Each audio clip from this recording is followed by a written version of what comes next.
السلام علیکم۔ Programme talk at 7 کے ساتھ میں ہوں اعتزاز تقی اور میرے ساتھ موجود ہیں سجاد ترین صاحب۔ ناظرین، آج کے پروگرام میں ہم سب سے پہلے تو ذکر کریں گے کہ اسرائیل نے شام کے شمالی علاقوں کے فوجی ڈپوں اور فوجی ٹھکانوں پر حملہ کیا ہے، اس حوالے سے ذکر کریں گے۔ اور اس کے ساتھ ساتھ ہم بات کریں گے کہ آج وزیر اعظم کی زیر صدارت ترجمانوں کا اجلاس ہوا ہے، اور پھر اسامہ ستی مرڈر کیس جو ہے اس کی جوڈیشل انکوائری رپورٹ بھی سامنے آ گئی، اس کا بھی ذکر کریں گے۔ اور پی ڈی ایم مولانا فضل الرحمان جو ہیں آج انہوں نے لورالائی میں جلسہ کیا ہے، اور اس میں بلاول بھٹو اور مریم نواز کی جو عدم شرکت ہے اس کا بھی ذکر کریں گے۔ جاترین صاحب، سب سے پہلے تو یہ کہ آج اسرائیل نے شام کے شمالی علاقوں پر حملہ کیا ہے، جس میں اب تک کی اطلاعات یہ ہیں کہ 57 جو ہے وہاں پہ ہلاکتیں ہوئی ہیں، اور اس کے ساتھ ساتھ اور بہت سا جو ہے وہ نقصان بھی ہوا ہے، اور 18 یہ حملے کیے گئے ہیں۔ دیکھیں، میں آپ کو عرض کروں کہ مسلمان ملک جو ہیں جنہوں نے اسرائیل کو تسلیم کرنے کے لیے لائن میں لگے ہوئے تھے، اب ان کے لیے یہ بہت بڑی ایک شرمندگی کی بات ہے کہ وہ یہ کہہ رہے تھے کہ جی اسرائیل کو ہم اس لیے تسلیم کر رہے ہیں کہ وہ مسلمانوں کو وہاں پرابلم کوئی نہیں کرے گا، فلسطینیوں کی آزاد ریاست تسلیم کر لی جائے گی اور ان کے لیے مسائل کم ہوں گے۔ بہت سارے جو مسلمان ممالک جنہوں نے یہ تسلیم کیا ہے، ان کے جو فارن آفس ہیں اور ان کے جو وزیر خارجہ ہیں، وہ اسی قسم کی سٹیٹمنٹیں دیتے رہے ہیں۔ ابھی اس حملے کے دوران میں ان کی سٹیٹمنٹیں ساری دیکھ رہا تھا پہلے کی، جب اسرائیل تسلیم کرنے کے حوالے سے وہ کر رہے تھے تو وہ بڑی بڑھا چڑھا کے باتیں پیش کر رہے تھے۔ آج کیا سعودی عرب جو ہے، جو مسلمانوں کو لیڈ کرتا ہے، جو OIC میں لیڈ کرتا ہے، کیا ان کی طرف سے ابھی تک کوئی ریئیکشن نہیں آیا؟ میں یہ سمجھتا ہوں کہ یہ ایک بہت بڑی ناانصافی ہے کہ اسرائیل کو آپ تسلیم کرتے جا رہے ہیں، مسلمانوں پہ پریشر دباؤ ڈالا جا رہا ہے، لیکن جو فلسطینی ہیں ان کے لیے کوئی میرے خیال میں ریلیف نہیں ہے۔ اب اس فلسطینیوں کو چھوڑ کے اس نے سیریا پر حملے شروع کر دیے ہیں، اور سیریا اور عراق دونوں کی جو سرحد ہے آج اس نے حملے کیے ہیں۔ تو میں یہ سمجھتا ہوں کہ یہ پورے عرب خطے کے لیے اب ایک میسج ہے، ایک پیغام ہے، اور خاص طور پر ان ممالک کے لیے جو ممالک یہ سوچتے رہے ہیں کہ جی ہم اسرائیل کو تسلیم کریں تو خطے کی صورتحال بہتر ہو جائے گی اور کچھ مسائل حل ہو جائیں گے۔ ان کے لیے اب یہ سوال پیدا ہوتا ہے کہ کیا یہی ہے؟ وہ تو جارحیت اپنی پہلے سے زیادہ ننگی جارحیت شروع کر دی ہے اس نے۔ جی ٹھیک ہے، اچھا، اب اسی حوالے سے آپ کیا سمجھتے ہیں؟ ایک جانب یہ جارحیت شروع ہو گئی ہے، آپ کے علم میں ہے پہلے بھی یہ ٹیکس کیے گئے تھے، کس قسم کا آپ بحران مسلم ممالک میں، بالخصوص عرب ممالک میں آپ دیکھ رہے ہیں ان حملوں کے بعد؟ دیکھیں، میں سمجھتا ہوں کہ عرب ممالک جو ہیں وہ اس پر خاموش ہیں، کوئی انہوں نے ابھی تک بات نہیں کی، ورنہ ان کی جانب سے کم از کم اور نہیں تو زیادہ OIC کا اجلاس تو طلب کر لینا چاہیے تھا۔ حالانکہ OIC کے بارے میں میری ایک رائے ہے، میں پہلے بھی آپ کو بتا چکا ہوں کہ یہ ایک ڈیبیٹنگ کلب ہے، اس سے مسلمانوں کا کوئی مسئلہ حل نہیں ہوتا۔ پوری دنیا کے مسلمان تو ایک طرف، عرب اپنے مسائل حل نہیں کر پاتے، اور OIC کو چند ممالک جو ہیں وہ اپنے مقاصد کے لیے استعمال کرتے ہیں، جب ان کے مقاصد ہوتے ہیں تو وہ ان کو استعمال کرتے ہیں۔ کیا مسلمانوں نے جس ریئیکشن سے کہا فوری طور پر اسرائیل کو تسلیم کرنے کے لیے لائنوں میں لگ گئے تھے، کیا ابھی تک ان کی طرف سے کوئی ریئیکشن نہ آنا؟ ابھی تک کوئی ریئیکشن نہیں آیا ان کی طرف سے، تو میں سمجھتا ہوں ان کی طرف سے ریئیکشن نہ آنا یہ بہت بڑی افسوسناک صورتحال ہے۔ اور شام اگر شام ہدف پر ہے، عراق ہدف پر ہے، تو پھر آپ یہ نہ سمجھیں کہ آگے باقی عرب ممالک نہیں ہوں گے، وہ باقی عرب ممالک کو بھی اسی طرح نشانے پہ رکھے گا جس طرح وہ شام کو اور عراق کو رکھ رہا ہے۔ جی اچھا، اس پہ پھر کیا یہ تسلیم کرنے، کسی بھی ملک کو تسلیم کرنے کا عمل ایک مختلف معاملہ ہے، لیکن اگر کوئی بحران جنم لیتا ہے تو اس میں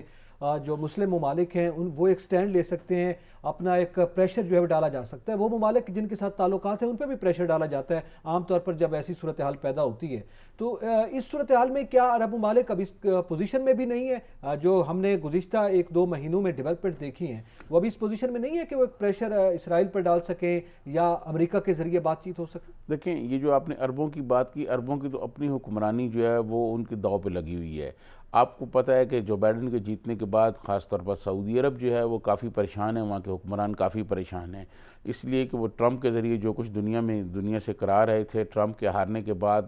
جو بائیڈن کے آنے کے بعد پالیسیاں تبدیل ہو جائیں گی۔ اب درمیان میں تھوڑا سا ایک گیپ رہ گیا ہے جو بائیڈن کے آنے اور ٹرمپ کے جانے میں، اس گیپ سے وہ میرے خیال میں اسرائیل اور باقی ممالک جو ہیں وہ فائدہ اٹھا رہے ہیں، کیونکہ امریکہ کی جانب سے کوئی ایسا ریئیکشن ابھی نہیں آ پائے گا۔ ٹرمپ جو ہے آپ کو پتہ ہے وہ اسرائیل کے ساتھ کھڑا ہوا ہے، تو اسی لیے وہ یہ فائدہ اٹھا رہے ہیں. جو مسلمان ممالک کی آپ نے بات کی کہ تعلقات ہونے کے بعد بھی مسلمان ممالک جو ہیں وہ اسرائیل پر میرا نہیں خیال کہ کوئی دباؤ ڈال سکیں گے یا کوئی ایسا کر سکیں گے کہ جی اسرائیل ان کے کہنے میں آئے گا. میں یہ سمجھتا ہوں کہ وہ جان گیا ہے کہ مسلم ممالک خاص طور پر جو عرب ممالک ہیں وہ اس کا کچھ نہیں بگاڑ سکتے, اس کے لیے کوئی وہ نہیں کر سکتے. ان کے اپنے درمیان اتنے اختلافات پیدا ہو گئے ہیں کہ وہ متحد نہیں ہیں. وہ اپنے اپنے مفادات, اپنی حکومتیں بچانے کے چکر میں لگے ہوئے ہیں, اور اپنی حکومتیں بچانے کے لیے وہ اسرائیل کے بھی اور دیگر ممالک کے بھی جو ہے نا ہر قسم کے مطالبات اور دباؤ کو قبول کرتے جا رہے ہیں, جس سے میں سمجھتا ہوں کہ صرف بہت زیادہ اگر کوئی اس نے اور زیادہ جہریت کی تو شاید ایک بیان آ جائے,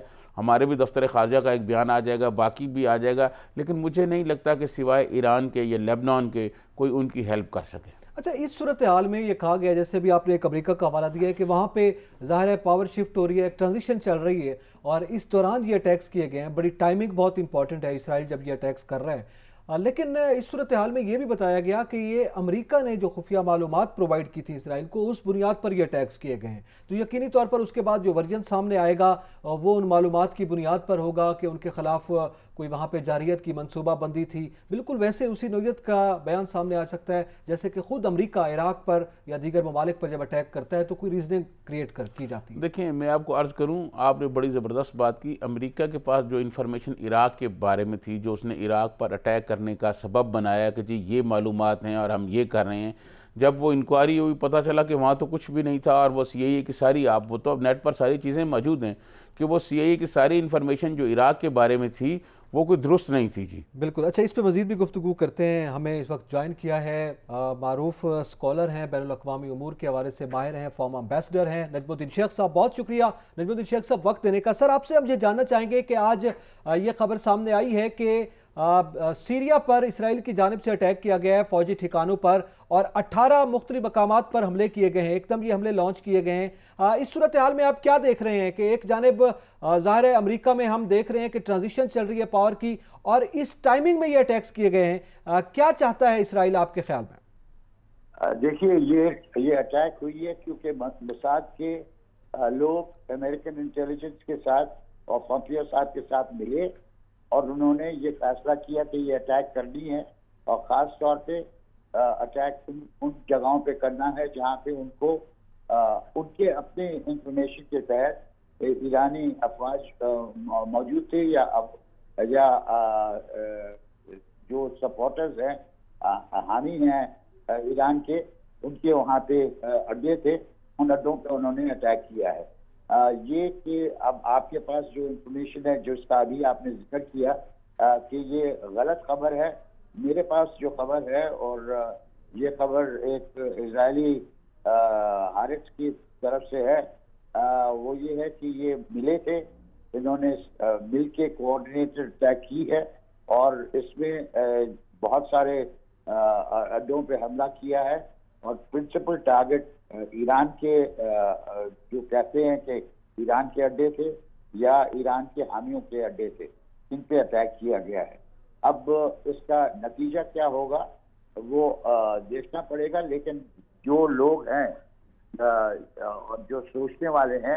وہ اس کو وینڈلزم کہہ رہے ہیں. وہ کہہ رہے ہیں کہ یہ اس قسم کی چیزیں کر کے پومپیو کی کوشش ہے کہ جب نئی ایڈمنسٹریشن آئے ہم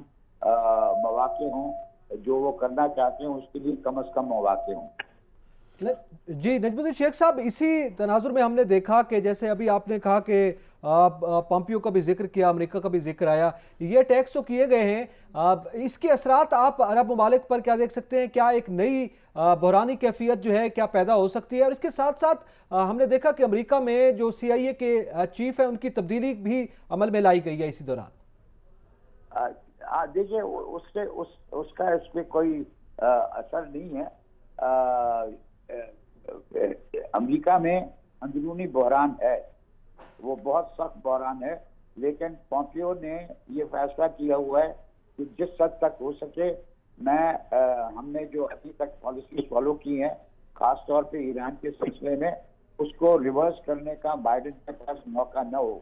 اور بائیڈن نے یہ کہا ہوا ہے کہ میں JCPOA کو واپس لاؤں گا, اور